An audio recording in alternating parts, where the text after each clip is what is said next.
Right, you guys make sure you like this video and subscribe to Mike's, okay? Make sure if you don't subscribe to Mike, you're gonna have a fat forehead and a big hairline. Boom, I'm with the guy Max inside. Subscribe to him, make sure you do still. Best content coming out. You know how it is.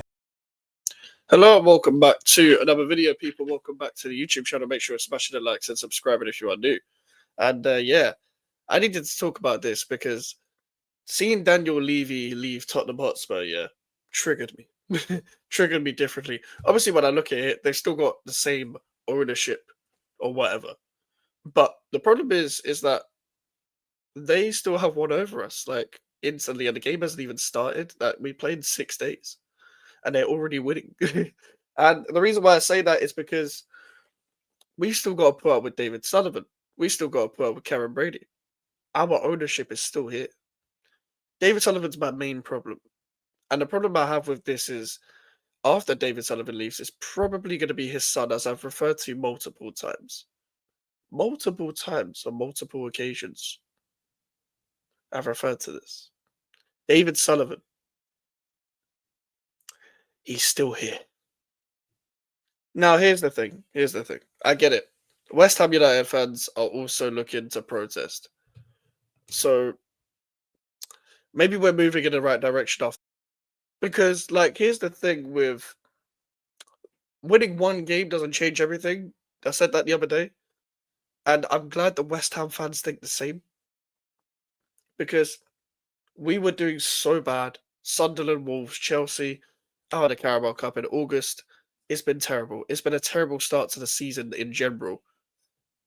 And I'm glad that one win against Forest, even though it was 3-0, doesn't change the whole bigger picture of the club with where we're at, with the transfer window and with the way the squad's being built, with the honestly, the clown circus that is always out when it comes to the club, with these stupid owners trying to speak all the time. Are we finally moving in the right direction? I am not too sure. I am not too sure at all. Because this is the thing with someone like a David Sullivan. Someone like a David Sullivan, for example, will find a way to go on a cheap. And I think people are always surprised when I even talk about the aspect of when we've hired and sacked managers before, it's always been on a free. All this time it's been on a free because this is the way we operate. This is the way we've always operated. It's been the same since the Avram Grant days. The Avram Grant to Sam Allardyce, to Savin Bilic, to Pellegrini, to Moyes, etc. You guys get the drift by now. But this is how it's always been. But at least Daniel Levy has the courage to step down as the face of their club. He has the courage to step down at least. At least a lot of people are doing revisionism on Daniel Levy, saying, you know what?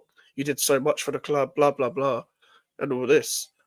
I'm looking from a West Ham perspective. I'm like, as much as we haven't had as much like success as them in terms of cool that we ain't been in the Champions League as much as them, I can relate to the issues they go through in terms of their ownership.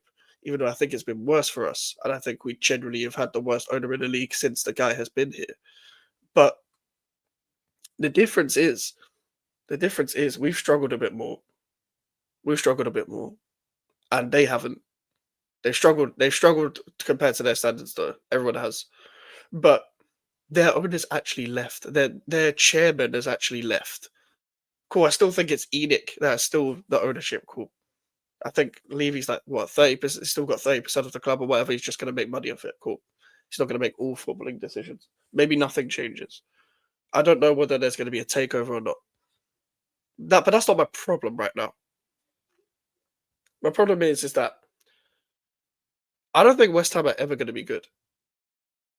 I don't think West Ham are ever going to be good. Because you know what it is? I wouldn't even trust the current owner we have to sell it to the next person. Like, because they've got to choose the person to actually, sell it to, based on the price and stuff like that as well, based on talking with what their vision is for the club. It's not like you have, like, for example, Chelsea had Abramovich, and they sold it to Bowley and Egbali and them, man.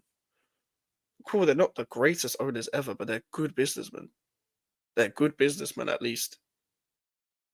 If it was like us, for example, we would probably sell It would send it to another David Sullivan, like someone who's the equivalent of him. And that's the problem I have. So even if these owners do leave, it's not like some Saudis are going to come in, like Newcastle. It's not like some Qataris are going to come in. To be fair, I don't really know if Qatari owners are good or not. They just have money. That doesn't mean they spend it wisely. It's like Saudis actually spend it wisely. They want to win. So there's a difference. So I can bank on some Saudis. I don't mind Americans because Bournemouth have good American owners. Chelsea have good American owners. Liverpool have good American owners. In my opinion, I just think Klopp had too much power when he was there.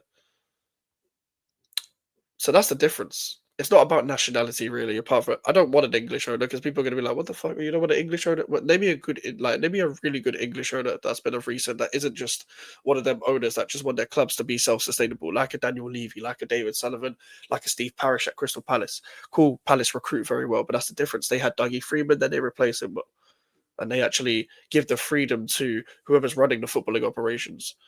But also, they do finish 12th all the time, but they do also win the FA Cup. Something I would love to win. Something I would always have loved to win.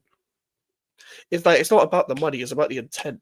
Like Wolves owners have money; they have a lot of money. They don't spend it well. They don't spend it well at all. It's dumb. It's dumb. So, regardless, I think we're in a situation where we have no hope. There is no hope. We have to take it always game by game all the time. There is no vision. There's no long-term vision. There's no short-term vision. I want both. I want a short-term vision of what we're going to do now, and the long-term vision is to get somewhere so we have a goal. It's always good in general life to have a goal. In football, it's definitely good to have a goal. To build your business, to make the brand of your business bigger, or whatever, or to fucking actually get your team to win shit. And when I mean win shit, I mean, of course, West Ham is unrealistic, quote unquote, to people to say West Ham can't win shit year in, year out. My whole thing is at least have the intent to go out and try and win the cups year in, year out. Finish in Europe year in, year out. So you have an extra competition to go out and win, which is why Europe is a demand for me. You have, if you're going to get knocked, and you can't, I don't like this whole putting your eggs in one basket in Europe because that's what happened last time with David Moyes, and then we're not in Europe anymore. So this is our second season without European football. And it's probably going to be our third next season. But that needs to change soon. This needs to change very, very soon. Very, very soon. But listen, make sure to like the video. Make sure to subscribe if you're new. Social media's on the description if you want to follow me, the email for the inquiries. And I'll see you guys later. Take care.